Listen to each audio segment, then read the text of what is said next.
ہوا آپ علیہ السلام کے بارے میں کہ بتاؤ ان کے بارے میں کیا کہتے ہیں۔ اب جس کی زندگی حضور علیہ السلام کے طریقے کے مطابق ہوگی، آپ علیہ السلام کی فکر کے ساتھ گزری ہوگی، تو وہ تو کہہ سکے گا کہ ہمارے نبی ہیں، ورنہ ان کے بارے میں بھی کہے گا ہاں بھلا حضری مجھے نہیں پتہ یہ کون ہے۔ اور پھر سوال ہوگا کہ کس مذہب کے پیروکار ہیں، زندگی گزارتے وقت ہم نے کس مذہب کے طریقوں کو اختیار کیا۔ عبادت میں تو کون سا طریقہ تھا، تجارت میں کون سا طریقہ تھا، صدارت میں کون سا طریقہ تھا، وزارت میں کون سا طریقہ تھا، کیونکہ اللہ تبارک و تعالیٰ نے دین اسلام کو مکمل دین ہمارے لیے بنایا اور اس میں ہر چیز کے بارے میں بتا دیا، پیدا ہونے سے مرنے تک ہر بارے میں بڑی تفصیل سے بتا دیا۔ آپ ذرا علماء کرام سے سنتے ہی رہتے ہیں، ماشاء اللہ علماء کرام بڑی تفصیل سے اس بات کو بیان کرتے ہیں۔ پیدا ہو تو کیا کرنا، بچہ دودھ پینے کے قابل ہو تو کیا کرنا، دودھ کتنی عمر میں چھوڑانا معصوم بچے کا، کتنی عمر میں چھوڑانا، اس کے بعد اس کی تربیت کے لیے کیا کیا کرنا، 7 سال کا ہو جائے تو کیا کرنا، اور 10 سال کا ہو جائے تو کیا کرنا، 12 سال کا ہو جائے تو کیا کرنا، ہر چیز اتنا مکمل اسلام ہے، ہر چیز کے بارے میں بتا دیں، کون سا کھانا کھانا کون سا نہیں کھانا، کس سے ملنا کس سے نہیں ملنا، کس کو دیکھنا کس کو نہیں دیکھنا، ساری تفصیل بتا دی۔ اب میرے دوستوں بزرگوں، جو اس تفصیل کو سامنے رکھ کر، جس کو ہم دین اسلام کہتے ہیں، اس کو سامنے رکھ کر یہ تھوڑی صاف مدت یا مہلت یا زندگی گزارے گا، وہ تو وہاں جواب دے سکے گا کہ میرا مذہب اسلام ہے، میں اسلام کا پیروکار ہوں۔ اگر اس کے خلاف کو خدا نہ خواستہ تو میرے بھائیوں بزرگوں دوستوں، وہ بھی وہاں کہے گا ہاں ہاں لا حضری، پر یہ کہے گا کہاں یہ سوال ہوں گے جی؟ قبر میں کیا فرمایا، اس قبر کو مٹی کا ڈھیر نہ جانا، ٹھیک ہے جی، یہ تو عمل کا صندوق ہے، اور اس کو مٹی کا ڈھیر نہ جانو، یہ تو جنت کے باغوں میں سے یا تو باغ ہے، اللہ ہم سب کے لیے جنت کا باغ بنائے، یا خدا نہ خواستہ اللہ محفوظ رکھے، اللہ سب کو محفوظ رکھے کہ جہنم کے گڑھوں میں سے بڑا ہے۔ اور کیا فرمایا حضور علیہ السلام کے فرمان کا مفہوم ہے کہ تمہاری اور میری مثال ایسی ہے کہ تم لوگ جہنم کے گڑھے کی طرف کھینچے چلے جا رہے اور میں تمہیں پیچھے سے پکڑ کر کھینچ رہا ہوں، جہنم میں گرنے سے محفوظ کر رہا ہوں۔ اور اس محفوظ کرنے کا طریقہ سب سے پہلے جو بتا دیا، وہ بتا دیا لا الہ الا اللہ محمد رسول اللہ، کہ کامل یقین دل میں اتارے کہ اللہ کے حکم کے مطابق اس تھوڑی سی مہلت زندگی کو گزارنے میں کامیابی ہے، محمد رسول اللہ صلی اللہ علیہ وسلم کے طریقے پہ گزاریں گے تو کامیابی ہے۔ جیسے پہلے میں نے عرض کیا، سب کچھ اس طریقے کے مطابق، صرف عبادات نہیں، معاملات، معاشرت، ہر چیز، کھانا پینا، اٹھنا بیٹھنا، رہنا سہنا، ہر چیز میں اسلام ہماری رہنمائی کرتا ہے، حضور علیہ السلام کا طریقہ ہمیں رہنمائی کرتا ہے، اس سب کو صرف اس تھوڑی سی مدت میں اس کو اس کے مطابق گزارا تو کامیاب ہو جاؤ۔ میرے دوستوں بزرگوں، جن لوگوں نے اس تھوڑی سی مدت کہہ لیں، مہلت کہہ لیں، زندگی کہہ لیں، اس کو اللہ کے حکم اور نبی علیہ السلام کے طریقے کے مطابق گزارا، وہ ہمیشہ ہمیشہ کے لیے کامیاب قرار دے دیے گئے، چاہے وہ امیر تھے یا غریب تھے، ان کے پاس مال تھا یا نہیں تھا، ان کے پاس حکومت تھی یا نہیں تھی، ان کی اولاد کم تھی یا زیادہ تھی، ان کی ظاہری صحت اچھی تھی یا خراب تھی، جس نے بھی مرد تھے یا عورتیں تھیں، جس نے بھی اس تھوڑی سی زندگی اور مہلت ہمیں دی گئی ہے، اس کو اگر اللہ کے حکم اور نبی صلی اللہ علیہ وسلم کے طریقے کے مطابق گزار دیا، وہ ہمیشہ ہمیشہ کے لیے کامیاب قرار دے دیے گئے۔ کامیابی کو قرآن کیا بتاتا ہے؟ جو آگ سے بچا لیے گئے اور جنت میں داخل کر دیے گئے۔ کامیابی کیسی زبردست کامیابی ہے میرے دوستوں بزرگوں، جنت کیسی شاندار جگہ ہے، اللہ نے کس کے لیے بنائی ہے جی؟ ہاں، ایمان والوں کے لیے، مسلمانوں کے لیے، جو اللہ کو رب مانتے ہیں، جن کی زندگی اللہ کے حکم اور نبی علیہ السلام کے طریقے کے مطابق گزرتی ہے، ان کے لیے اللہ تبارک و تعالیٰ نے جنت بنائی ہے۔ ایسی شاندار جنت ہے جس کی اللہ تبارک و تعالیٰ خود تعریف فرماتے ہیں، خود تعریف فرماتے ہیں، اور بات اس میں ختم کر دی، ما تشتہی انفسکم، جو چاہو گے ملے گا، جو چاہو گے ملے گا۔ اسی لیے علماء کرام فرماتے ہیں کہ یہ دنیا مومن کے لیے قید خانے کی مانند ہے، کام سارے کرنے ہیں لیکن پابندیوں کے ساتھ، پابندیوں کے ساتھ۔ کہیں کھانے پہ پابندی کہ اس چیز کو کھانا، اس کو نہیں کھانا، کہیں دیکھنے پہ پابندی اس کو دیکھنا، اس کو نہیں دیکھنا، کہیں سونے پہ پابندی کہ اس وقت سونا ہے، اس وقت نہیں سونا، کہیں بولنے پہ پابندی کہ یہ بولنا ہے، یہ نہیں بولنا۔ تو یہ دنیا کی زندگی مومن کے لیے قید خانے کی مانند بنا دی گئی۔ بس جو یہ قید خانے میں پابندی کو ساتھ گزر کے چلا جائے گا، پھر اس کو جو چاہے گا ملے گا۔ اور دنیا میں تو خواہش پوری ہو ہی نہیں سکتی، کسی کو ہوتی دیکھیے خواہش ہوتی، کیا فرمایا؟ جس کو ایک وادی سونے کی مل جائے گی وہ کیا تمنا کرے گا؟ دوسری وادی، ہاں دوسری وادی کی تمنا کرے گا۔ ہم دنیا میں دیکھ لیں، جس کے پاس جتنا کچھ ہے اس سے آگے کی دیکھتا ہے کہ مجھے دنیا مل جائے۔ حالانکہ میرے دوستوں بزرگوں، یہ دنیا تو اتنی غیر یقینی ہے، اس سے زیادہ غیر یقینی کوئی چیز ہے ہی نہیں۔ ابھی بیٹھا ہوا ہے، ابھی آنکھ بند، ہم روز دیکھ رہے ہیں کہ نہیں دیکھ رہے ہیں؟ تھوڑی دیر کیا ہوا؟ ہارٹ فیل ہو گیا۔ ہمارے مولانا محمد عمر صاحب پوری رحمۃ اللہ علیہ فرماتے تھے کہ بھائی جس نے مرنا ہے اس کے ہارٹ نے تو فیل ہونا ہی ہوتا ہے۔ کوئی ایسا بھی دیکھا ہے جو مر گیا اور اس کا ہارٹ فیل نہ ہو؟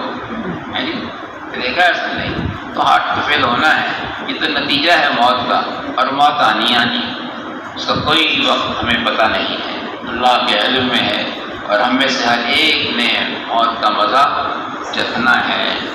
یہ بزرگوں سوچ تو صحیح کہ جس نے زندگی کا مزہ چکھا اس نے موت کا مزہ ضرور چکھنا ہے۔ اگر صرف موت کا مزہ ہی چکھنا ہوتا، مرنا ہوتا، تو شاید پھر بھی کچھ کرنے کی گنجائش تھی۔ ہاں یہ تو یہ نہیں ہے، یہ تو انتقال ہے۔ جو موت ہے وہ یہاں سے منتقل ہونے کا نام ہے۔ کیا کہتے ہیں؟ انتقال ہو گیا۔ تو کہاں منتقل ہونا ہے؟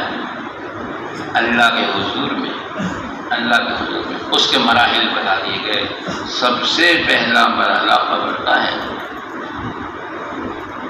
حضرت عثمان غنی رضی اللہ تعالیٰ عنہ کے بارے میں آتا ہے، جب وہ قبر پہ تشریف لے جاتے تو اتنا روتے، اتنا روتے، اتنا روتے کہ داڑھی مبارک آنسوں سے تر ہو جاتی۔ تو ان کے خادم نے عرض کیا، اے امیر المومنین، آپ اتنا کیوں روتے ہیں؟ اور کسی بات میں قبر؟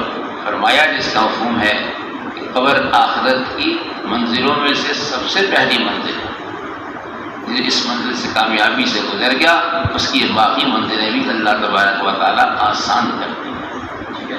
تو میرے بھائی بزرگوں دوستو، ہم سب اس آخرت کی پہلی منزل کی طرف رواں دواں ہیں۔ ہر لمحے اس قبر سے قریب ہو رہے ہیں کہ نہیں ہو رہے؟ جی بتاؤ بھائی، ہو رہے ہیں نا؟ ہر لمحہ، ہر سانس، ہر لمحہ، ہر سانس ہم قبر کے قریب جا رہے ہیں۔ اگر صرف قبر میں جانا ہوتا تو نہیں تھا، وہاں تو پہلے مراحل شروع ہو جائیں گے، جاتے ہی سوال جواب شروع ہو جائیں گے۔ ہر لمحہ ہم قریب ہو رہے ہیں۔ تو میرے بھائی بزرگوں دوستو، انبیاء کرام واقعی بتاتے ہیں، لوگوں تم اس مرنے سے پہلے پہلے مرنے کی تیاری کر لو، اور مرنے کی تیاری ہے اللہ کے حکموں کو نبی علیہ السلام کے طریقے کے مطابق پورا کرنا۔ صحابہ کرام رضوان اللہ تعالیٰ اجمعین، اللہ ان کو پوری امت کی طرف سے بہت جزائے خیر عطا فرمائے، انہوں نے اس کا حق ادا کر دیا کہ اللہ کے حکم کو نبی علیہ السلام کے طریقے کے مطابق پورا کیا۔ آپ حیات الصحابہ اور حکایت الصحابہ میں قصے پڑھتے ہیں، واقعات ان کے کہ کیسے انہوں نے حضور علیہ الصلوۃ والسلام کے خواہش اور اشاروں اور منشا کو سمجھتے ہوئے زندگی گزاری۔ اس لیے تو میرے دوستوں بزرگوں، ان کو دنیا میں بتا دیا گیا کہ اللہ ان سے راضی اور وہ اللہ سے راضی۔ اللہ اکبر! اللہ ان سے راضی اور وہ اللہ سے راضی، کیونکہ انہوں نے 100% ویسے کیا جیسے حضور علیہ السلام نے فرمایا یا کر کے دکھایا۔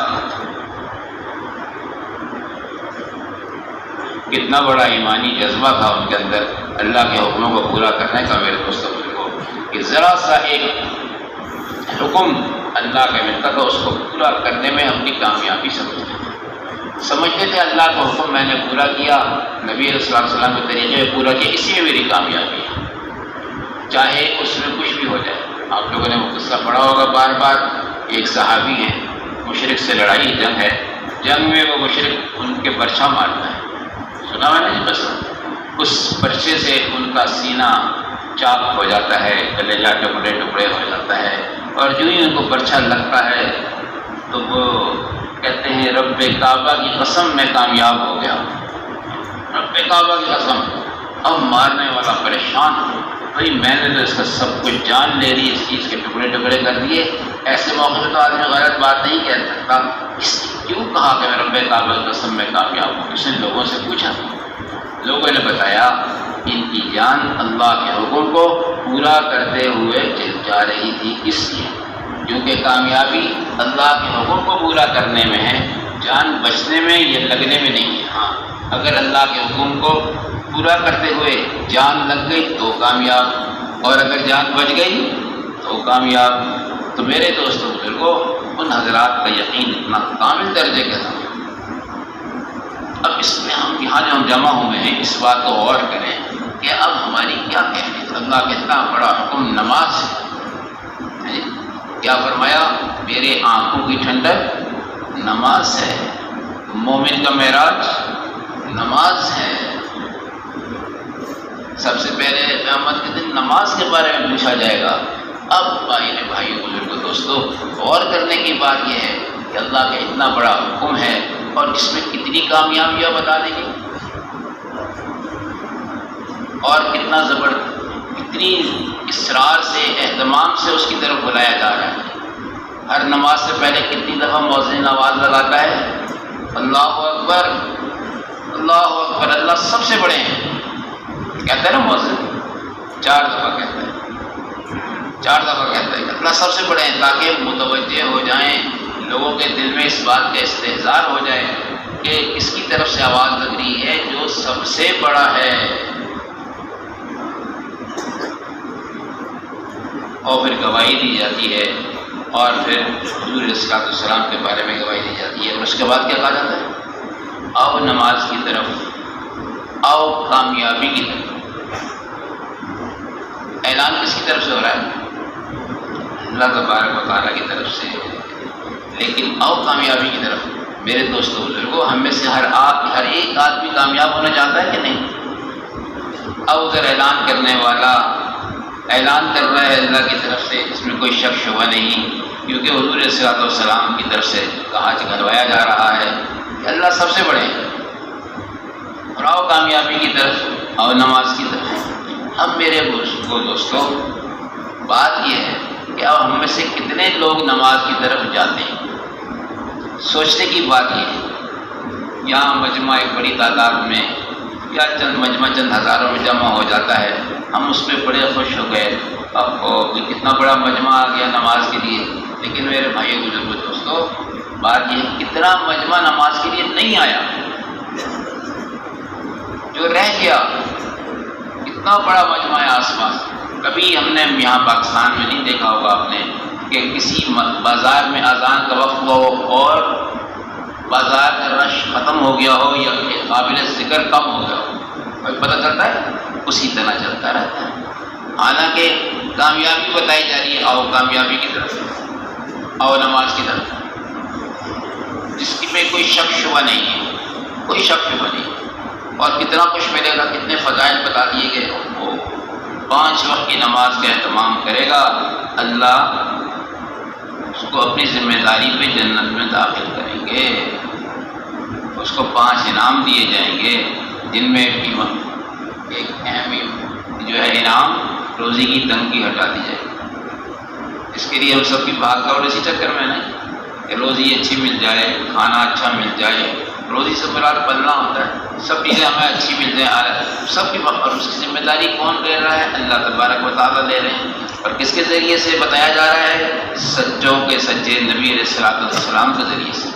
لیکن کتنی کمی ہے. اب سوچنے کی بات یہ ہے، یہ تبلیغ و دعوت کے نام سے محنت ہے اور یہ ماشاء اللہ آپ سمجھاتے ہیں. اس میں یہ کہا جا رہا ہے کہ سوچو تو صحیح، یہ عمل میں کمی کیوں ہے؟ یہ کمی دور ہونی چاہیے کہ نہیں؟ ہاں جی، جواب دو بھائی. ہونی چاہیے نا، اسی لیے ہم یہاں بیٹھے ہیں نا، یہ کمی دور ہو جائے. اب یہ کمی دور کیسے ہوگی؟ جب یقین صحیح ہو جائے گا، دل کے اندر کا معاملہ صحیح ہو جائے گا، یقین کامل ہو جائے گا کہ اللہ کے حکم کو نبی صلی اللہ علیہ وسلم کے طریقے میں مانیں گے کامیاب. اگر اس کے خلاف ذرا بھی چلے تو ناکام. اس کا یقین آ جائے. بس دنیا کی چیزوں کو ہم دیکھتے ہیں، پتہ ہے کسی نے کہہ دیا پکے آدمی نے کہ شیشی میں زہر ہے تو کون سا مائی کے لال اس کو پیے گا؟ تو وہ زہر ہے جی، ڈاکٹر صاحب نے بتایا زہر ہے، یہ نہیں پینا، اس کو ہاتھ نہیں لگانا. ٹھیک ہے، ہاتھ لگا دیں مر جانا. اس نے پیا تو نہیں ہے، اس کو کوئی تجربہ تو نہیں ہوا ہے، اس نے کسی کو مرتے ہوئے تو نہیں دیکھا تو وہ زہر پی کے. لیکن چونکہ لکھا ہوا ہے اور پکے لوگوں نے لکھا ہے، اس لیے تو میرے دوستوں بزرگوں، اس سے آپ علیہ الصلوۃ والسلام کی بات سے پکی اس کی بات ہوگی. لیکن پھر بھی نماز میں کتنی بڑی کمی ہے. اب فکر کرنے کی بات یہ ہے کہ کیسے ہم ساری امت نماز پہ آ جائے. اور اس کے لیے ضروری ہے کہ امت کا دل کا معاملہ صحیح ہو جائے. کیا کہتے ہیں کہ ایک جسم میں کیا ہے؟ ایک گوشت کا لوتھڑا ہے. اگر یہ صحیح ہو جائے تو سارا جسم صحیح ہو جائے، یعنی کہ سارے اب نکلنے والے اعمال صحیح ہو جائیں. اور یہ اگر اس میں فساد بڑھ جائے تو سارے اعمال خراب ہو جائیں. اس کا صحیح ہونا کیا ہے؟ یعنی اس کا صحیح ہونا کیا ہے؟ بائی پاس ہو کہ صحت مند ہو جائے. یقین صحیح ہو جائے، دل کے اندر یہ بات اتر جائے کہ اللہ کے حکم کو نبی علیہ الصلوۃ والسلام کے طریقے کے مطابق اگر ہم پورا کریں گے تو پھر ہم کامیاب ہیں، ورنہ ناکام. آپ لوگوں نے سب بات سنا ہوگا کہ جب شراب کی حرمت آئی کہ شراب پینا حرام ہے، تو جو ہی یہ حکم آیا تو جن لوگوں کے منہ میں شراب تھی انہوں نے فوراً گلی کر دی. انہوں نے تازی جنہوں نے پی تھی انہوں نے بھی قے کر دی. اور یوں آتا ہے کہ مدینہ منورہ کی گلیوں میں شراب ایسے بہہ رہی تھی جیسے بارش کا پانی بہتا، کیونکہ ان کی محبوب ترین چیز تھی وہ بہہ رہی تھی. اور غالباً حضرت عائشہ رضی اللہ تعالیٰ عنہ فرماتی ہیں کہ اگر یہ حکم مکہ میں آتا تو شاید ایسا نہ ہوتا. کیوں؟ یقین اس حد تک پہنچ چکے تھے، پکا یقین تھا کہ ذرا بھی اللہ کے حکم کے خلاف ہماری کوئی بات ہوئی وہ ہمارے لیے مہلک ہے. کوئی شراب تو وہی ہے جو 1 گھنٹہ پہلے بھی پی، اسی بوتل سے پی رہے ہیں، اس وقت تو پی کچھ نہیں ہوا. اب حکم آ گیا جو کہ اس لیے اب بھی ہمارے لیے ہلاکت کا ذریعہ ہے. اور ہلاکت کا ذریعہ اس میں ہے کہ اس کے پینے کے تجھے ممانعت ہے، اس لیے ہمارے لیے ہلاکت ہے. تو میرے دوستوں بزرگوں، بس یہی بات عرض کرنے کی، یہی فکر کرنے کی بات ہے کہ ہم لوگ جو اس دنیا میں وقت گزار رہے ہیں اس کو کیسے اللہ کے حکم کے مطابق گزارنے والے سارے بن جائیں، سب لوگوں کے دلوں کا یقین ٹھیک ہو جائے.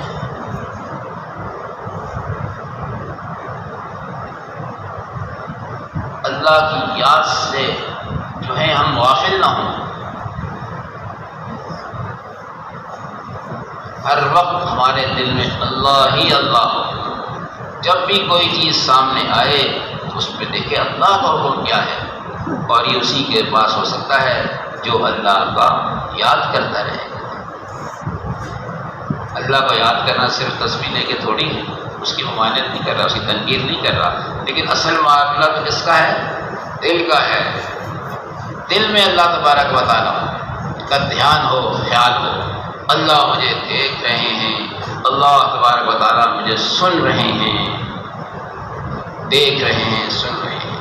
کوئی بات ایسی نہ ہو جائے جس سے اللہ ناراض ہو جائیں، اللہ کے حکم کے خلاف کوئی بات نہ ہو جائے، اس کے پیارے نبی علیہ الصلوۃ والسلام کے طریقے کے خلاف کوئی عمل ہم سے سرزد نہ ہو جائے،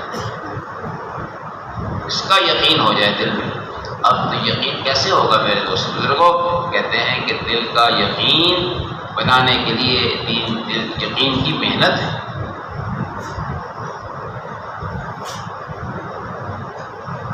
ایسے طریقے سے اس محنت کو کرنا جیسے حضور علیہ الصلوۃ والسلام نے کیا، لوگوں کے دلوں میں ہے کہ پھر وہ ہر وقت ان کے دل میں اللہ تبارک و تعالیٰ کا دھیان رہتا تھا۔ کیا کہا اس لڑکی نے، اس کی ماں نے اس کو کہا کہ دودھ میں پانی ملا دو، سنا ہوا نا آپ نے قصہ؟ تو اس لڑکی نے کہا کہ تو امیر المومنین نے منع کیا ہے۔ اس نے کہا کہ امیر المومنین کہاں دیکھ رہے ہیں؟ بچی نے کیا کہا تھا؟ اَیْنَ اللَّهُ، اللہ تو ہے، اللہ کہاں چلا گیا؟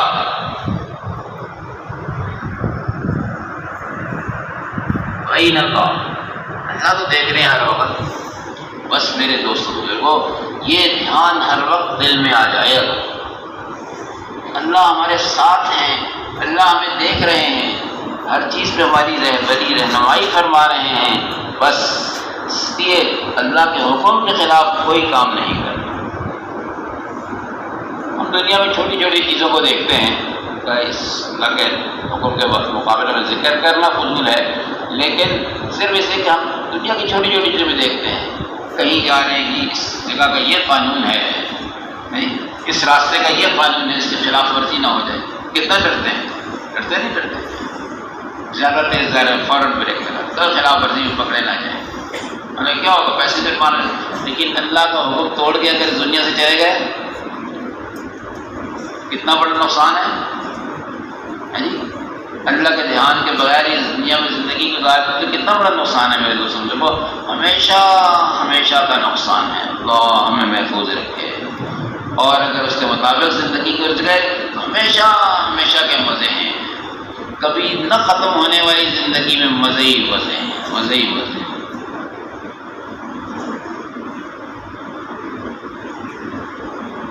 کوئی مقابلہ نہیں آخرت کی زندگی کا اور دنیا کی زندگی کو، ہے مقابلہ؟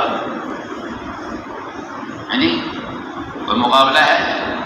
کوئی مقابلہ نہیں۔ تو ایسی اتنی بے یقینی ہے اس کی زندگی، اس سے زیادہ بے یقینی اور چھوٹی چیز کوئی نہیں۔ حاجی عبدالوہاب صاحب نور اللہ مرقدہ نے ایک دفعہ فرمایا بیان کہ بھائی ایک بادشاہ تھا، بھائی صاحب نے سنا ہے، اس لیے بادشاہ کے پاس میں آ رہا ہوں، ویسے نہ سنا، کہ اس نے اپنے وزیر کو کہا کہ تم مجھے وہ چیز بتاؤ تو دنیا میں سب سے زیادہ سچی ہے، اس کو جھوٹا نہیں کیا جا سکتا، اور وہ بھی بتاؤ جو سب سے زیادہ جھوٹی ہے اس کو سچا نہیں کیا جا سکتا، اور دنیا میں سب سے زیادہ لذیذ چیز کیا ہے؟ یہ 3 سوالات کے جوابات لاؤ ورنہ تمہیں سزا ملے گی۔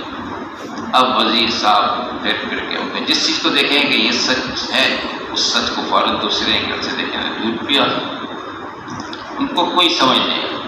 آخر پھر رہتے اسی پریشانی میں، تو ایک دہقان کھیت میں ہل چلا رہا تھا، زمیندار چلاتے ہیں، اس نے کہا وزیر صاحب کیوں پریشان کر رہے ہو، مجھے کچھ بتاؤ۔ اس نے کہا تو کیا بتائے گا، میں اتنا بڑے بڑے لوگوں کے پاس گیا ہوں، کوئی نہیں بتا سکا۔ اس نے کہا بتاؤ تو صحیح، میں شاید تمہاری مشکل آسان کر دوں۔ اب بیچارہ بندہ جب مجبور ہو جاتا، ادھر وزیر تھا ادھر وزیر زمیندار، پھر جب بالکل مجبور تھا تو اس نے شاید چلو یہی میری مسئلہ ہے۔ اس نے کہا، اس نے 3 سوالات بتائے۔ اس نے کہا میں تمہیں بتاتا ہوں، دنیا میں سب سے جھوٹی چیز زندگی ہے،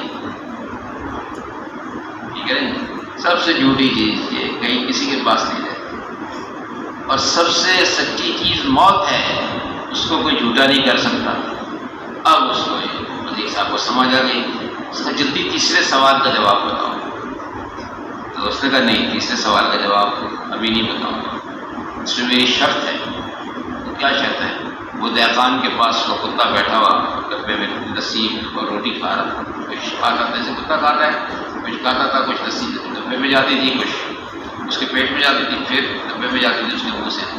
اس نے کہا وزیر صاحب یہ کتے کا جو بچی ہوئی روٹی اور لسی ہے یہ آپ کھا لیجیے۔ وزیر کو کیا تو کی جان میں بنی ہوئی تھی، اس نے فوراً ڈبہ اٹھا کر پینے لگا۔ جب منہ کے قریب گیا اس نے کہا بس دنیا میں سب سے لذیذ چیز غرض ہے، ٹھیک ہے نا جی، آدمی کی غرض۔ اس لیے ہمارے حضرات بتاتے ہیں کہ اللہ کے راضی کرنے کو اپنی غرض میں نہ لو بھائی۔ اللہ کو ہم راضی کریں گے ہماری غرض ہے، پھر اس کے لیے آدمی کو کوئی مشقت زیادہ نہیں لگتی۔ آپ دیکھ لیجیے دنیا میں بہت ساری دنیا نے پیسے کمانے کو غرض بنا رکھا ہے، تو کیسی کیسی مشقتیں برداشت کرتے ہیں کہ نہیں بھائی؟ کرتے ہیں کہ نہیں کرتے؟ پاکستان میں بھی دیکھیے، باہر بھی دیکھیے، کیسی مشقتیں اپنی جان پہ جھیلتے ہیں، بچوں کو چھوڑتے ہیں، کئی سال اپنے گھر نہیں آتے۔ اور ایسے بھی میں نے دیکھے جو 30 سال 35 سال کے بعد آئے گھر اور آتے ہی اللہ کو پیارے ہو گئے۔ جو کچھ یہاں بھیجا تھا اس کو دیکھ نہیں سکتے، ہاں جو کچھ اللہ کو پاس جمع کرایا تھا وہ تو ضرور اس سے فائدہ اٹھائے۔ آدمی کا اپنا مال کون سا ہے؟ جو کھا لیا یا آخرت میں بھیج دیا، صدقہ کر دیا۔ جو پیچھے رہ گیا یہ کس کا ہے؟ یہ تو وارثوں کا ہے، اپنا ہے ہی نہیں۔ آدمی کہتا ہے میرا مال، میرا گھر، میری کوٹھی، میری زمین، میری فیکٹری ہے، وہ تو وہی ہے جو کھا پی لیا یا آخرت میں جمع کرا دیا، لیکن چونکہ اللہ کا دھیان ہی نہیں ہے، کبھی اللہ کے بارے میں سوچا ہی نہیں، اس لیے ہمارے بزرگ فرماتے ہیں کہ اللہ تبارک و تعالیٰ کو یاد کرو، دل میں بھی یاد کرو، زبان سے بھی یاد کرو، اور اس میں اذکار بھی کرو، اللہ کے پیارے پیارے ناموں سے اللہ کو پکارو۔ اور پھر اس کو ایسے نہیں کہ صرف بیٹھ کے پڑھ دیا، ایک دفعہ سبحان اللہ پڑھو، ہو اللہ ساری اللہ جو ہے چیزیں ہمارے سامنے آ جائیں۔ اللہ کتنے بڑے ہیں اللہ۔ یہ جب اس طرح زندگی گزرے گی میرے بھائیو بزرگوں دوستو، تو پھر آدمی کو انشاءاللہ جب قبر میں جائے گا تو وہاں کہے گا کہ ربی اللہ، میرا پالنے والا تو اللہ ہے۔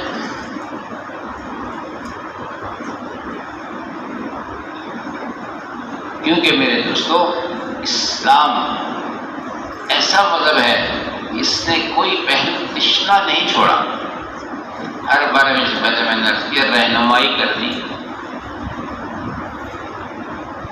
لوگوں کے کیا حقوق ہے بتایا کہ نہیں بتایا، کیا فرمایا حضور علیہ السلام کا فرمان کا مفہوم ہے کہ مجھے اتنا پڑوسیوں کے حق کے بارے میں بتایا گیا کہ مجھے شک ہونے لگا۔ اس طرح کا الفاظ کا مفہوم ہے کہ پڑوسی کو کہیں وراثت بھی شامل نہ کر دیا جائے پڑوسی کو۔ اب سوچیے اب کیا حال ہے، ہم کیسے زندگی گزار رہے ہیں، ٹھیک ہے نا، ہم کیسے زندگی گزار رہے ہیں۔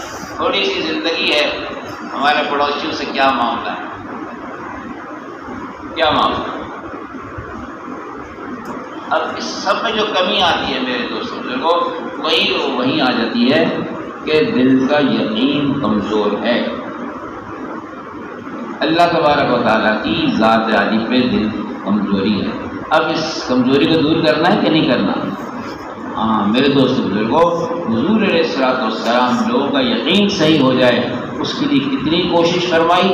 اس کو آپ علماء کرام سے سنتے بھی رہتے ہیں اور پڑھتے بھی رہتے ہیں فضائل کی کتابوں میں۔ اللہ اکبر، ایک آدمی کے پاس کئی دفعہ آپ علیہ السلام تشریف لے، کئی دفعہ۔ کتنی تکالیف آپ علیہ السلام نے برداشت کی، اس لیے کہ لوگ اللہ کے حکموں کو ماننے والے بن جائیں، ان کے دل کا یقین صحیح ہو جائے۔ اور جب تک بات نہیں سنیں گے، بیٹھیں گے نہیں، تو ان کا دل کا یقین کیسے صحیح ہوگا؟ اس کے لیے کتنی کوشش کی ہے۔ آپ کیا آیا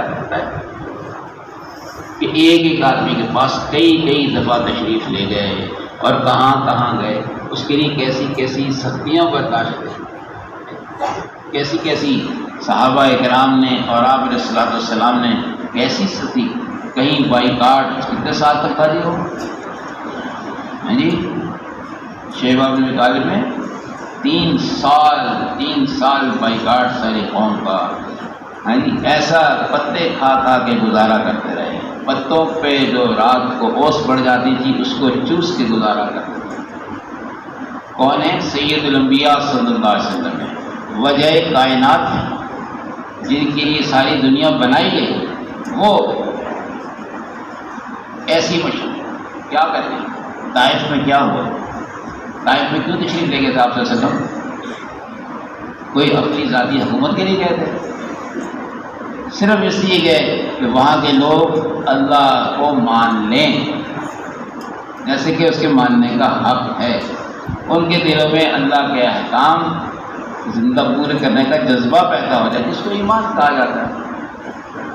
تو جذبہ ہی ہے نا، جب وہ جذبہ پیدا ہو جائے تو اسی جذبے کو ایمان کہہ لیں، جو کچھ بھی کہہ لیں، جو آدمی کو عمل پہ مجبور کرتے ہیں۔ تشریف لے گئے، کتنی تکلیف پہنچائی گئی آپ کو، ہے جی؟ اللہ، سوچیے تو صحیح، کون ہے؟ سید الانبیاء صلی اللہ علیہ وسلم ہیں، جن کے لیے سارا نظام چلایا گیا، اللہ کے حبیب ہیں، اور ان کو مشرکین پتھر مار رہے ہیں، اور آپ علیہ السلام ان سے بچنے کے لیے جا رہے ہیں، اور آپ علیہ السلام کی پنڈی مبارک میں اتنے پتھر مارے گئے کہ پنڈیوں سے خون بہہ بہہ کے جوتوں میں جم گیا۔ کیوں تکلیف برداشت کی آپ نے؟ کہ میرے امتی اللہ کو ماننے والے بن جائیں۔ جو ذمہ داری اللہ نے دی ہے کہ ان سب کو جنت میں پہنچانا کی کوشش کرنا ہے، اس ذمہ داری کو پوری کرنے کے لیے تکالیف برداشت کی، اور اس میں کتنی شفقت تھی ان پہ۔ اللہ کیا ہے، جب آپ علیہ السلام کو تھوڑا سا مطلب سکون ہوا تو آپ ایک باغ میں تشریف فرما ہوئے، تو آگے فرشتے، پہاڑوں کا فرشتہ آ گیا، اے اللہ کے نبی اجازت دیجیے پہاڑوں کو ملا دیں، ان سب کو ختم کر دیں۔ وہ کون تھے جن کو ختم کرنے کا کہا جا رہا ہے؟ کوئی مسلمان تھے؟ ہیں جی، مشرک تھے، اور تکلیف آپ علیہ السلام کو کیوں پہنچا رہے تھے؟ کہ وہ اللہ کا نام ان کو بتا رہے تھے، اللہ کی ذات کا تعارف کرا رہے تھے، اس پہ ان کو تکلیف پہنچا رہے تھے۔ آپ سے کتنا بڑا گناہ کر رہے تھے۔ فرشتہ آ گیا، اجازت دیجیے دونوں پہاڑوں کو ملا کے ان کی نسلوں کو ختم کر دیں۔ آپ علیہ السلام نے کیا فرمایا؟ اس کا مفہوم ہے کہ نہیں، یہ تو جانتے نہیں، یہ نہیں چلتا ان کی نسلوں کو ہدایت دیتا۔ کتنی شفقت! ہمیں تو ذرا سا کوئی تھوڑا سا برا بھلا کہہ دے نا، اس نسل در نسل یاد رکھتے ہیں، اچھا فلانے موقع پہ یہ کہا تھا، اور اس پہ فخر کرتے ہیں کہ ہم نے اپنا بدلہ لے لیا، اپنے باپ کا چچا کا بدلہ لے لیا۔ اور ادھر کیا معاملہ ہے؟ معافی ہے، کیونکہ میرے دوستوں بزرگوں، اللہ تبارک و تعالیٰ معافی کو پسند فرماتے ہیں۔ اللہ تبارک و تعالیٰ معافی کو پسند فرماتے ہیں، کیونکہ میں بھائیو، ہم سب جب اللہ معاف کریں گے، اللہ کی مغفرت کے محتاج ہیں، ٹھیک ہے، اپنے عمل کے زور پہ کوئی جنت میں نہیں جا سکے گا، کیونکہ جنت تو بہت قیمتی ہے۔ آتا ہے نا ایک ایسا آدمی جو بہت عبادت گزار، دیندار، ساری زندگی عبادت میں گزاری ہوگی، اللہ کے حضور پیش ہوگا، مطلب پوچھا جائے گا ہاں بھائی کیا ارادہ ہے؟ اللہ میں تو ساری زندگی تیری عبادت کی اور تجھے راضی کرنے کی کوشش کرتا ہے۔ اچھا، کہا جائے گا اس کو ذرا دور سے جہنم کو دکھا رہا ہوں۔ اب وہ جب جائے گا تو آدھا چکر لگائے گا، اس کو پیاس لگے گا، کہے گا پانی دو، پانی سے بہت سخت تکلیف ہے، پانی دو فرشتے سے۔ فرشتہ کہے گا یہاں تو اور کوئی کرنسی نہیں چلتی، یہاں تو عمل چلتے ہیں، تم نے جتنی عبادت اور نیکیاں کی ہیں ان میں سے آدھی دے دو تو ایک گلاس پانی مل جائے گا۔ تو کہے گا لے لو آدھی دے دو، ایک گلاس پانی بھی دے دو۔ اب اللہ کی شان پھر جب آگے جائے گا پھر پیاس لگے گی، اب پھر پانی مانگے گا، تو فرشتہ کہے گا اچھا باقی نیکیاں بھی دے دو، تو پھر دوسرا تو کہ لے لو نیکیاں، دوسرا پانی۔ اب اللہ کے حضور جب پیش ہوگا، اللہ پاک کہے گا ہاں بھائی ادھر کی تمہاری نیکیاں، اللہ کتنے گلاس پانی میں روزانہ پلاتے ہیں جی؟ کتنا پانی دیتے ہیں؟ وہاں ایک گلاس پانی میں ساری زندگی کی، 2 گلاس میں ساری زندگی کی نیکیاں چلیں گی۔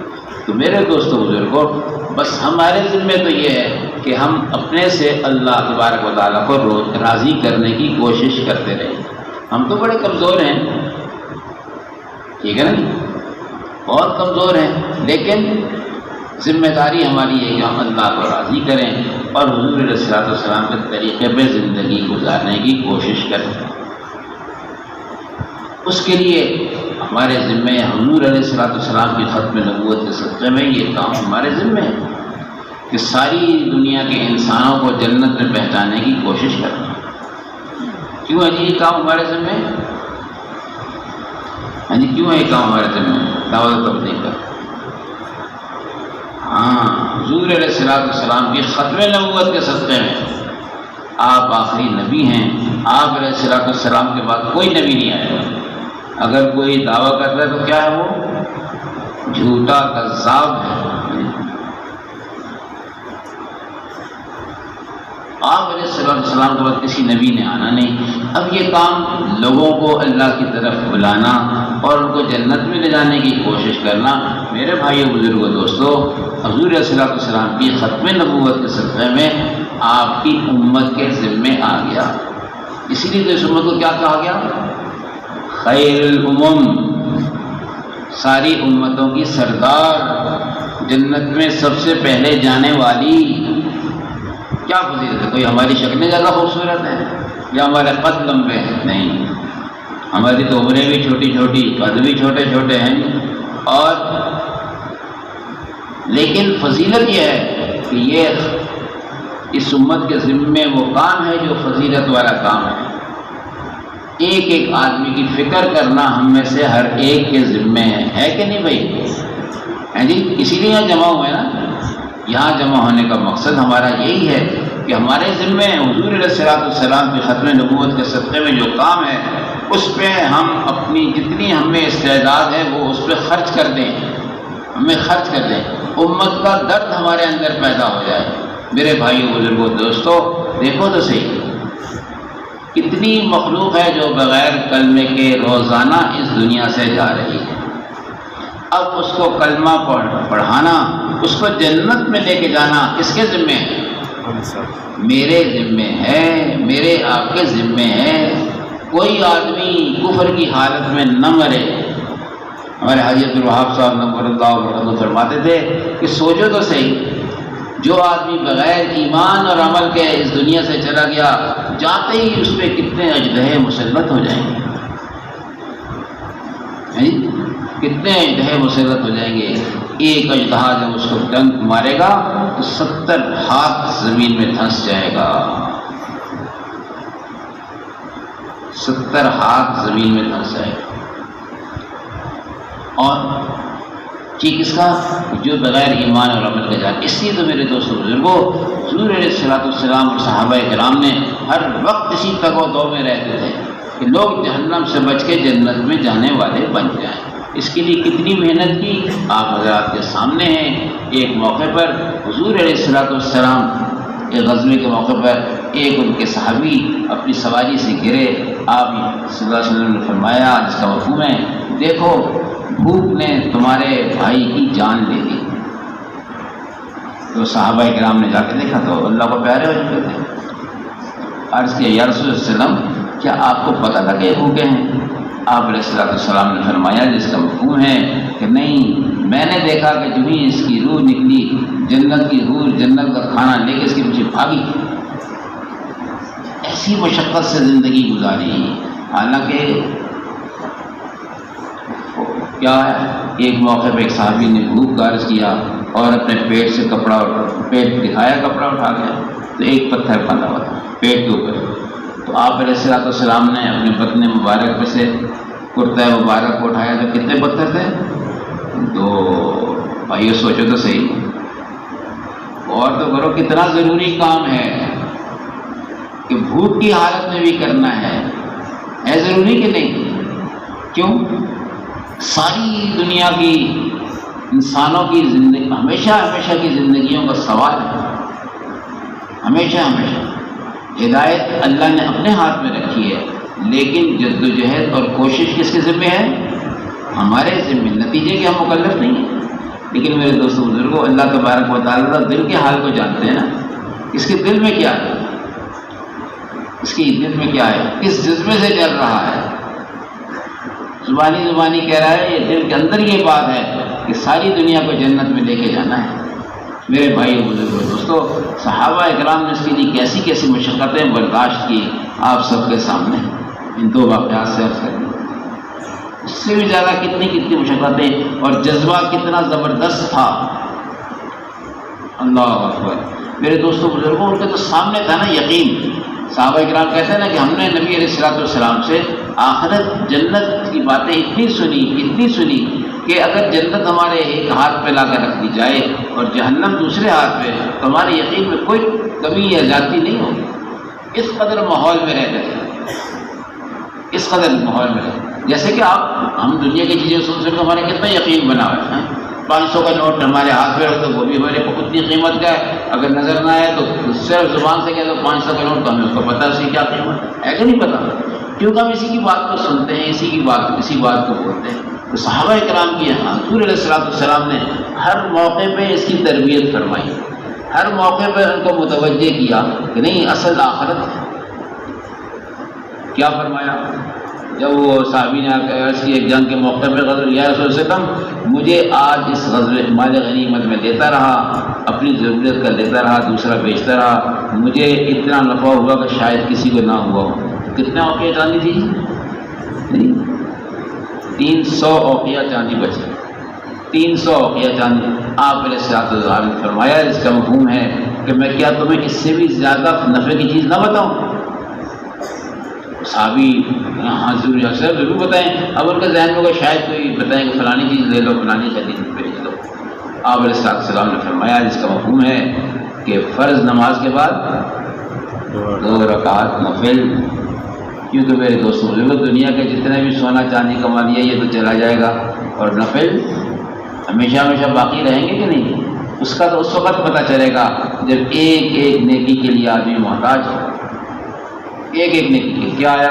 قیامت کے دن آدمی کو کہا جائے گا، ہاں جی تمہاری 101 نیکیاں ہو گئی ہیں، اب ایک اور لے آؤ، 102 ہو جائے تو تمہارا پلڑا بھاری ہو جائے گا گناہوں سے، جنت میں چلے جاؤ۔ وہ کہے گا تو کوئی بات ہی نہیں، ایک نیکی لانا کیا ہے، ابھی جاتا ہوں۔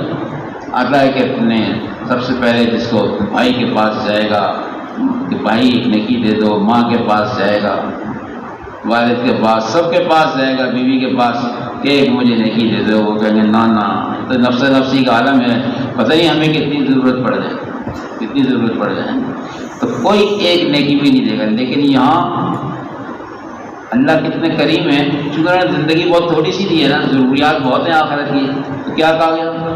ایک دفعہ سبحان اللہ پڑھو، کتنا ثواب، اللہ کے راستے میں نکل کے پڑھو تو کتنا ثواب ہے؟ 49 کروڑ کا ثواب ہے۔ فرض نماز مسجد میں پڑھو تو کتنا ثواب ہے جی؟ 25 سے 27 درجہ المضاعف ہے، کتنا ثواب ہے۔ لیکن اس میں کمی کیوں ہے؟ جب 1 روپے کے 25 یا 27 مل رہے ہیں تو کتنا شاندار کاروبار ہے کہ نہیں؟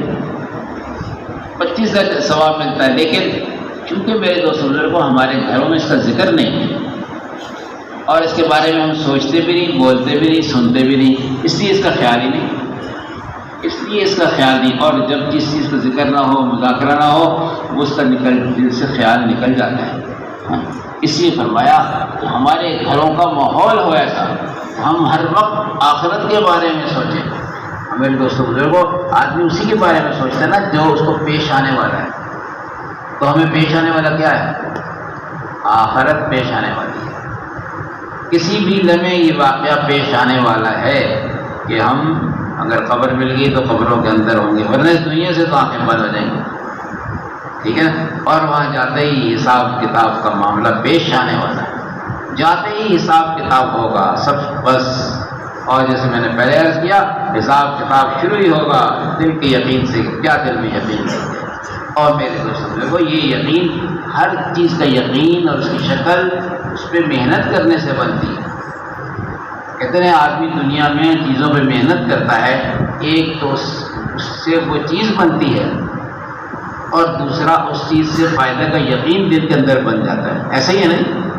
جو آدمی جس چیز پہ محنت کرے، ہم دنیا میں دیکھتے ہیں کوئی زمینداری کی محنت کرتا ہے، اس کا ایک تو اس کی زمینیں فصلیں بنتی ہیں اور اس فصلوں کے ہونے کا، اس سے فائدہ ہونے کا یقین اس کے دل میں آتا ہے کہ نہیں آتا؟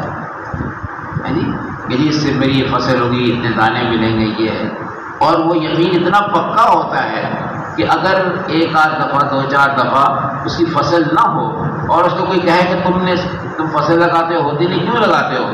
تو کہے گا بھائی تمہیں نہیں پتا، یہ ہونا تو یقینی ہے کیونکہ میں نے محنت کی ہے اس میں، مجھے پتہ ہے اگلی دفعہ میں اس کو بدل کے لگاؤں گا، دوسرا بیج لگاؤں گا، دوسرے طریقے سے کاشت کروں گا، ٹھیک ہے نا جی، دوسری فصل لگاؤں گا، وہ یقینی ہے۔ اور ایسے ہی ہوتا ہے۔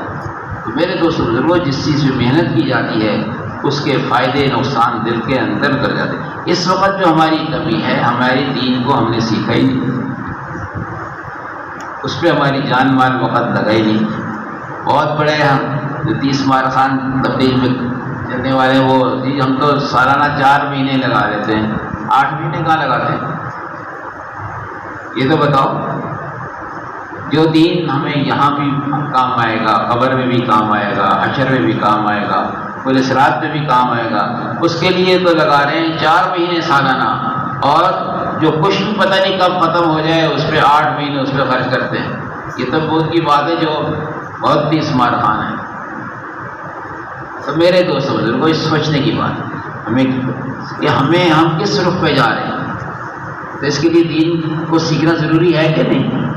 ہاں، اور اس میں سب سے پہلی چیز اپنا یقین ہے، اور یقین جیسے میں نے عرض کیا، وہ تو اپنے دین کی محنت کریں گے تو دل کا یقین صحیح رخ پہ آئے گا۔ اب محنت کیا ہے؟ اس کو میرے دوستوں بزرگوں، ہر چیز کی جب محنت کی جاتی ہے اس میں 3 چیزیں لگے تو محنت بنتی ہے۔ کیا طریقہ ہلکا لگا ہے؟ جان جس چیز میں لگے۔ اب زمینداری میں جان لگانے کا طریقہ علیحدہ ہے، دکانداری میں جان لگانے کا طریقہ علیحدہ ہے کہ نہیں علیحدہ؟ کوئی آدمی کہے کہ میں دکان میں 10 لاکھ کا مال ڈال کر کے چھت پہ چڑھ کے کھدائی شروع کر دوں تو اس کو فائدہ ہوگا؟ نہیں، اس کو کہیں گے دکانداری کی محنت کرو، اور زمینداری کی محنت کرے گا تو دین اس سے پھر اس کو فائدے ہوں اس کا۔ یہ تو دین پہ بھی تو دین والی محنت کرنی پڑے گی کہ نہیں؟ اس سے دین ہماری زندگی میں آئے، اسی وقت ہمیں دین سے فائدہ ہوگا۔ تو میرے دوستوں بزرگوں، اس کے لیے کہتے ہیں دین کی محنت یہ ہے کہ ہم اپنا اتنا وقت فارغ کریں، اپنا وقت فارغ کریں جس میں ہم اور کوئی بات نہ کریں، کسی طرح کو توجہ نہ ہو، صرف یہی ہو کہ بھائی ہم نے مرنا ہے، مرنے سے پہلے مرنے کی تیاری کرنی ہے، اور یہ معاملہ سب کو پیش آنا ہے، اس لیے خود بھی دین پہ چلتے ہوئے دوسروں کو دین کی محنت پہ لانے کی کوشش کرنا۔ تو یہ محنت کرنی چاہیے کہ نہیں؟ میرے دوستوں بزرگوں، اس وقت دنیا میں تبلیغ کا کام کتنا مختصر سا ہے کہ نہیں؟ بہت تھوڑا سا ہے، نہ ہونے کے برابر ہے۔ آپ کے پنڈی اسلام آباد میں کتنی آبادی ہے؟ کچھ پتہ ہے کسی کو؟ جی لاکھوں کی آبادی ہے، اس میں سے اگر 5 یا 6 ہزار آدمی یہاں آ گئے تو کچھ پرسنٹ بنے؟ کچھ بھی نہیں، نہ ہونے کے برابر ہے، نہ ہونے کے برابر ہے۔ اب اس محنت کو کرنا اور ایسے کرنا جس سے ہماری زندگی میں بھی دین آ جائے اور ساری دنیا کے انسانوں کی زندگی میں دین آ جائے، یہ ہمارے ذمہ ہے۔ ہر ایک آدمی کو اس کے لیے تیار کرنا، ہر آدمی کو اس کے لیے تیار کرنا۔ اس تیار کرنے میں ہمارا جان مال وقت جتنا لگ گیا میرے دوستوں بزرگوں، اس پہ جو کچھ ملے گا اس کا پتہ تو اس وقت چلے گا جب آنکھ بند ہو جائے گی، جب آنکھ بند ہو جائے گی۔ اور میرے دوستوں بزرگوں، اللہ پاک نے دین کی محنت کو مشقتوں کے ساتھ جوڑ دیا ہے، مشقتوں کے ساتھ جوڑا ہے۔ آتا ہے کہ آدمی کو دنیا میں کچھ مشقتیں آئیں گی اور قیامت کے دن اللہ تبارک و تعالیٰ فرمائیں گے میرے بندے تجھے دنیا میں یہ تکلیف آئی، اس کے بدلے میں یہ لے لے، اس کے بدلے میں یہ دے دے، تو کیا کہے گا؟ کہے گا کاش دنیا میں میرے جسم کو لوہے کی قینچیوں سے کاٹ دیا جاتا۔ اتنا کچھ اللہ تبارک و تعالیٰ دے، کیونکہ میرے دوستو ایک باقی ہے، غیر باقی چیز ہے۔ دنیا کی تو جتنی چیزیں ختم ہو جانے والی ہیں، تکلیف بھی ختم، غم بھی ختم، خوشی بھی ختم، ہنسی بھی ختم، ہر چیز ختم ہو جائے، غم بھی ختم، لیکن آخرت میں نہ خوشی ختم ہوگی نہ غم ختم ہوگا۔ اللہ ہمارا شمار ان میں کر دیں جن کی خوشیوں والے ہوں۔ اور اس کے لیے میرے دوستوں وہ اللہ تبارک و تعالیٰ نے مسلمان کے لیے اتنا کچھ بنایا ہے، اتنا کچھ بنایا ہے کہ آپ علیہ الصلوۃ والسلام کے فرمان کا مفہوم ہے کہ جنت کی جو حور ہے اس کے دوپٹے کی ٹکڑے کے برابر ساری دنیا کی قیمت نہیں بن سکتی، اتنی بڑی قیمت۔ اور اس جنت کے بدلے میں اللہ نے کیا کیا ہے؟ ہاں جی، کس کو خریدا ہے؟ ہاں جی، مسلمان کے جان و مال کو اللہ تبارک و تعالیٰ نے جنت کے بدلے میں خرید لیا ہے۔ تو اگر اللہ نہ بھی خریدتے، اللہ نے پیدا کیا تھا، ہم اللہ کی مخلوق ہے، لیکن اللہ نے پھر قیمت لگائی اتنی بڑی کہ کوئی قیمت لگا نہیں سکتا۔ کوئی لگا سکتا ہے؟ جس کا ایک دوپٹہ ساری دنیا اس کی قیمت نہیں بن سکتی، اللہ نے اس جنت کے بدلے میں مسلمان کے جان و مال کو خرید لیا ہے۔ اب ہم تو بکا ہوا مال ہے میرے بھائی بزرگوں دوستوں، اس لیے اپنی مرضی کرنے کا حق ہے۔ آپ دیکھیں بہترین گائے خرید کے لاتے ہیں، اب بک گئی، کیا کرتے ہیں اس کو؟ دودھ ڈیری قربانی میں لاکھوں روپے گائے خرید کے لاتے ہیں لوگ، اچھی اچھی، وہ لا کے کیا کرتے ہیں؟ ذبح کر دیتے ہیں نا۔ اگر کوئی کہ بھائی یہ کیا کرتے ہیں، اس نے کہا میں نے خریدا، میری مرضی جو خریدا، حالانکہ اس کو پیدا کرنے والا وہ نہیں ہے، پیدا تو اللہ پاک نے، اس سے تو وقتی طور پر اس کی قیمت ادا کر کے اس کو قبضہ لیا ہے، اور اس کو جو مرضی کر میں مالک ہوں اس کا۔ تو میرے دوست بزرگوں، اللہ تمہارے ایسے مالک اور خالق ہیں، اللہ نے ہمیں پیدا بھی کیا ہے اور پھر اتنی بڑی قیمت لگائی کہ کوئی دنیا میں اس کی قیمت لگا ہی نہیں سکتا۔ کیا قیمت لگائی؟ جنت کے بدلے میں ہمارے جان و مال کو خرید لیا۔ بھائی جو بکا ہوا مال ہے اس کو اپنی مرضی کرنے کا حق رہتا ہے جی، رہتا ہے کہ نہیں؟ نہیں۔ تو میرے دوست بزرگوں، ہمارے ذمہ یہ کام ہے کہ ہم اپنے خود بھی اللہ کو راضی کریں اور حضور علیہ الصلوۃ والسلام کے ختم نبوت سلسلے میں دوسروں پہ اس کی محنت اور کوشش کریں۔ یہ ہے ہمارے ذمہ کہ نہیں؟ آپ علیہ الصلوۃ والسلام نے کیا فرمایا حجۃ الوداع کے موقع پر؟ ہے جی، سب کا ذمہ ڈال دیے کام کے نہیں؟ اور صحابہ کرام اللہ ان کو بہت ہی جزائے خیر عطا فرمائے، کیسے نکلے وہاں سے؟ کہ کتنے کی خبریں جزیرۃ العرب میں ملتی ہیں؟ یہ 10 سے 12 ہزار کی تو جزیرۃ العرب میں خبریں ملتی ہیں، باقی کہاں کے سارے 1.25 لاکھ سے زیادہ صحابہ تھے اور ساری دنیا میں پھیل گئے، جس کی برکت سے آج دین ہمارے اور آپ تک پہنچا۔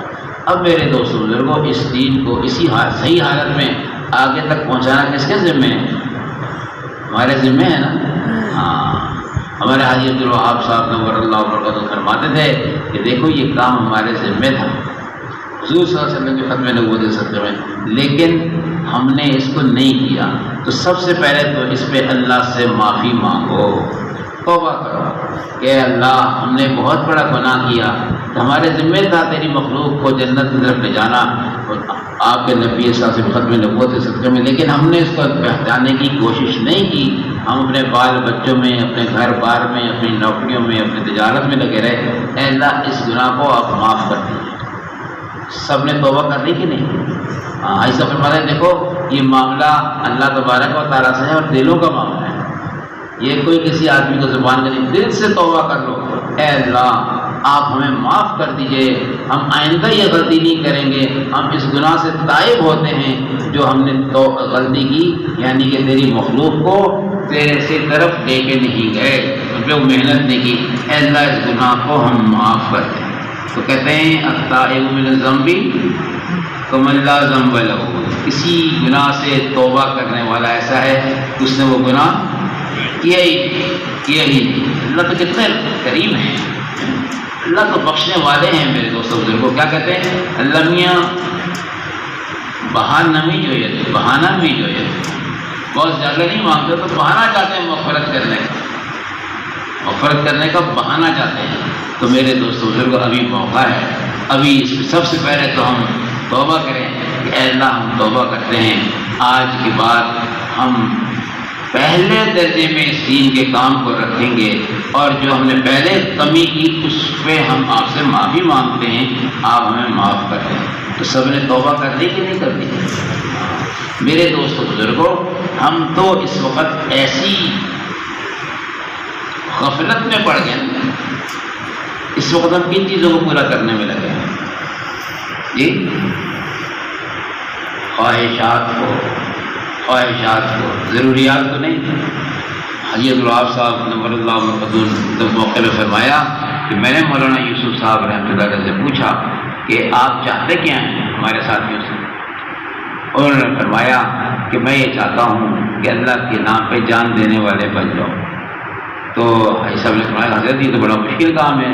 مولانا یوسف صاحب رحمۃ اللہ نے فرمایا کہ اس کا کہنے کا مقصد یہ ہے کہ ہم اپنی دنیا کی ضروریات جو ہیں ان کو پیچھے کر دیں اور اس دین کے تقاضوں کو آگے کر دیں.